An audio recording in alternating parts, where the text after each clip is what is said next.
कृपया नए दर्शक चैनल को सब्सक्राइब कर ले। धन्यवाद। बहुत समय पहले की बात है, समुद्र के तट पर बसे एक छोटे से गांव में नकुल नाम का एक मछुआरा रहता था। नकुल का जीवन बहुत कठिन था। वह रोज सुबह अपनी पुरानी नाव लेकर समुद्र के बीचों बीच जाता, लेकिन अक्सर उसे बहुत कम मछलियां मिलती। गांव के अन्य मछुआरे उसका उपहास उड़ाते और कहते कि उसकी किस्मत ही फूटी है।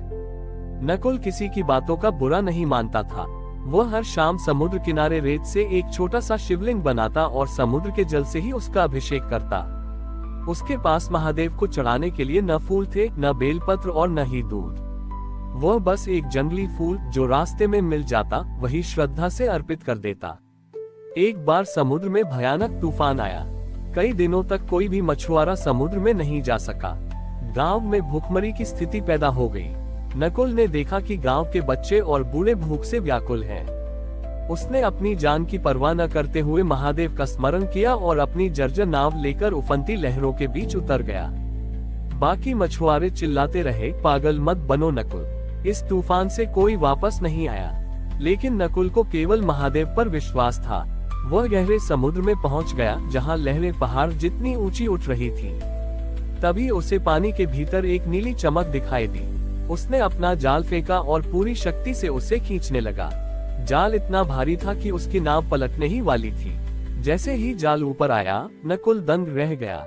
जाल में मछलियां नहीं, बल्कि एक प्राचीन और विशाल शंख था, जिस पर प्राकृतिक रूप से ओम अंकित था।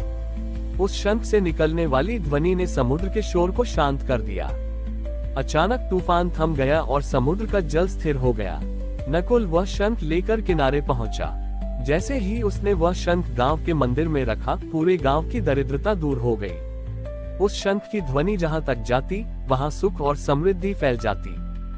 गांव के जिन लोगों ने नकुल का मजाक उड़ाया था, वे उसके चरणों में गिर पड़े।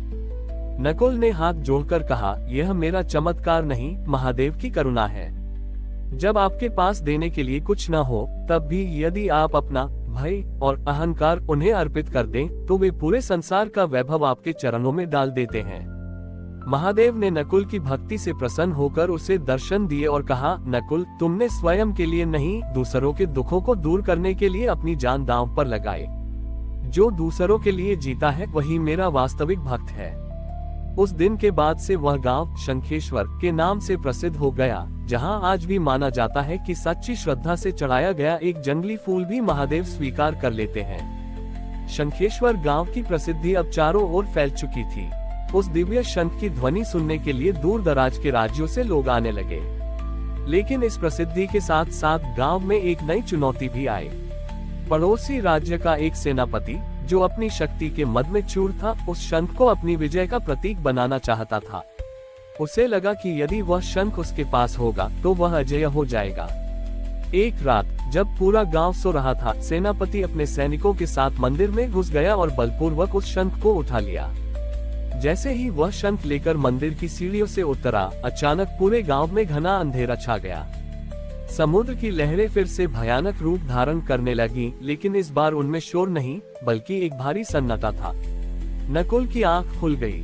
उसने देखा कि मंदिर का तेज लुप्त हो चुका है।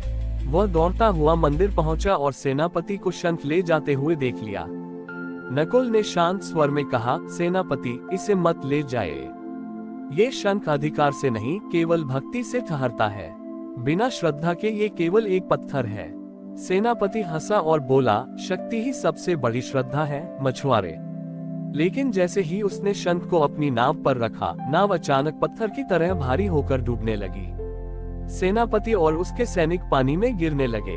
समुद्र का जल स्तर तेजी से बढ़ने लगा, जिससे पूरे गांव पर डूबने का खतरा मंडराने लगा। गांव वाले डर के मारे चिल्लाने लगे। नकुल समझ गया कि महादेव की ये दिव्य भेंट अपमानित हुई है। वह निडर होकर गहरे पानी में कूदा और डूबते हुए शंख को पकड़ लिया। जैसे ही उसने शंख को छुआ, उसे महसूस हुआ कि शंख अत्यंत गर्म हो गया है, जैसे वह क्रोध की अग्नि में जल रहा हो। नकुल ने जल के भीतर ही प्रार्थना की, हे भोलेनाथ, इन अज्ञानियों के अपराध के लिए पूरे गांव को दंड न दें। यदि बलि चाहिए तो मेरी ले लें, पर इस शंख की पवित्रता और गांव की रक्षा करें। तभी एक अद्भुत दृश्य हुआ। नकुल के हृदय से एक शीतल प्रकाश निकला और शंख में समा गया। शंख का ताप शांत हो गया। नकुल उसे लेकर बाहर आया और पुनः मंदिर में स्थापित कर दिया। जल स्तर तुरंत सामान्य हो गया।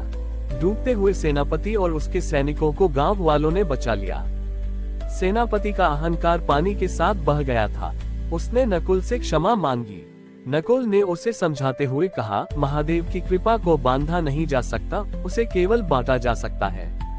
उस दिन के बाद नकुल ने निर्णय लिया कि वह अब समुद्र में जाल नहीं फेंकेगा। उसने अपना जीवन उन लोगों की सेवा में लगा दिया जो शंख की ध्वनि सुनकर शांति की तलाश में आते थे। नकुल ने सिखाया कि महादेव का दिया हुआ वरदान अगर अहंकार का कारण बन जाए तो वह अभिशाप बन जाता है, और यदि उसे सेवा में लगाया जाए तो वह अमृत बन जाता है। शंखेश्वर गांव अब केवल समृद्धि का नहीं, बल्कि त्याग और क्षमा का सबसे बड़ा केंद्र बन गया।